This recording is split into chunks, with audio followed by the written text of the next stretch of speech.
नमस्कार, मी केतकी चितळे.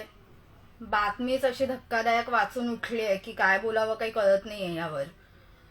म्हणजे ज्या लोकांनी तुम्हाला मतही दिलं नाही त्याला स्ट्रेंथन करायला, त्याचं बळकटीकरण करण्यासाठी तुम्ही त्यांना 10 कोटी रुपये देताय.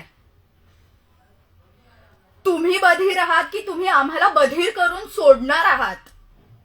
मी नेहमी म्हणत होते की लोकसभामध्ये तर कोणाला मत द्यायचं हे ठरलेलं आहे, त्यात काही प्रश्नच नव्हता. कारण सेंटर मला माझा प्रधानमंत्री कोण हवाय हे बघून मत दिलेलं होतं. पण विधानसभेत कोणता झेंडा घेऊ हाती हा प्रश्न पडणार आहे हे मी आधी पूर्वीपासून बोलत होते, सुरुवातीपासून हे मी बोलत होते. पण आता तर तुम्ही माझं मत अगदी ठाम करूनच सोडलेलं आहे. राष्ट्रामध्ये जिथे तिथे मोर्चे निघतायत की वक्फ बोर्डला खारिज करा, वक्फ बोर्डला खारिज करा, आणि तुम्ही वक्फ बोर्डला 10 कोटी रुपये सँक्शन करताय. आधीच 3 तिघाडी गव्हर्नमेंट आहे तुमचं. ठरवलंय काय की तुम्हाला तुमच्या बाजूने हिंदूही नकोय हेही ठरवलंय का तुम्ही? म्हणणं काय आहे तुमचं की एक परत स्वतःच्या काकांकडे जाणार आहे आणि म्हणणार आहे काका काका माझं चुकलं, मला माफ कर, मला परत घे. दुसरी व्यक्ती काय करतेय?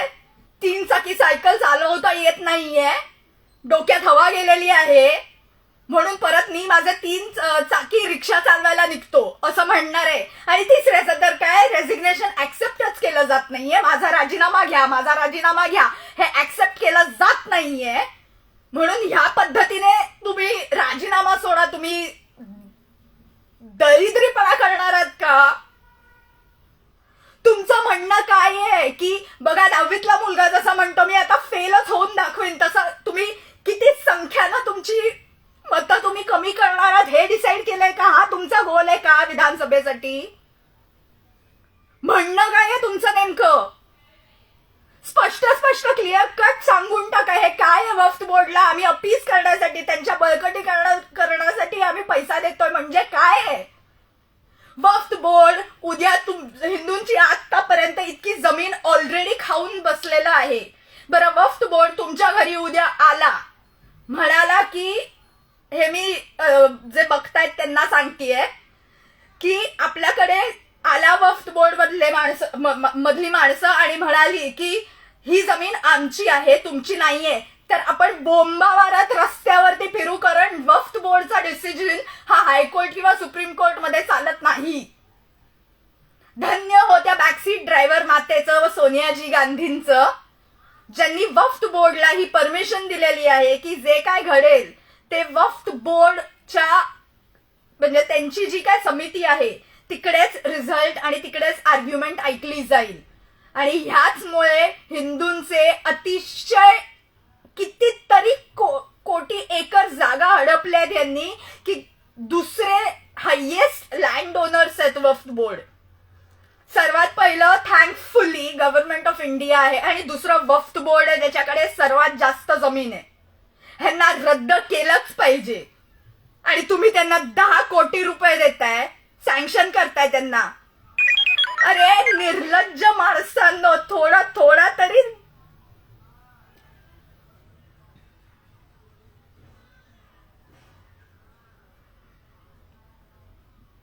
संघाला तोडलत, सनातनींना तोडताय. नोटाला आयुष्यभर मी शिव्या घालत आलेले आहे की नोटा एवढा भिकारीपणा ह्या जगात नसेल. पण थँक्यू 3 तिघाडी सरकार, तुमच्यामुळे विधानसभेत नक्की नोटाचं बटन दाबेन. असंच जर चालत राहिलं ना तर बंगालसारखी परिस्थिती महाराष्ट्रात यायला फार वेळ लागणार नाहीये. तिकडे दीदी बोलावतेच आहे बांगलादेशींना, इकडे तुम्ही रोहिंग्यांना जागा द्याल. ऑलरेडी मानखुर्द अख्खं बांगलादेशी मुसलमानांनी भरलेला आहेच, तुम्ही रोहिंग्यांनाही आणून आमच्या डोक्यावर बसवा. आता सगळीकडे देऊनच टाका ना, मुसलमान राष्ट्र म्हणून डिक्लेअर करूनच टाका ना एकदाच. कशाला तुम्ही का महाराष्ट्र छत्रपती शिवाजी महाराजांचा महाराष्ट्र कशाला बोंबा मारताय? खरं ते बोलून टाका ना. औरंगजेबाचा महाराष्ट्र तुम्हाला करून टाका. कशाला थांबलात? कोणाची वाट बघताय? तुम्हाला छत्रपती संभाजीनगर नको आहे ना? तुम्हाला औरंगाबादच हवं आहे ना? महाराष्ट्राचं नावच बदलून टाका ना. इतकी सोपी गोष्ट आहे.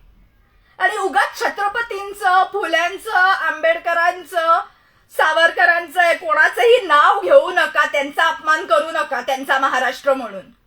कारण तुम्ही जे काय कृत्य करताय ना ते ह्या लोकांनी केलेलं नाहीये.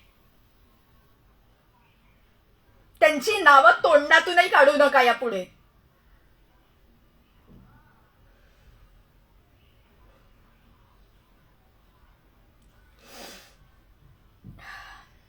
जय हिंद, वंदे मातरम, भारत माता की जय.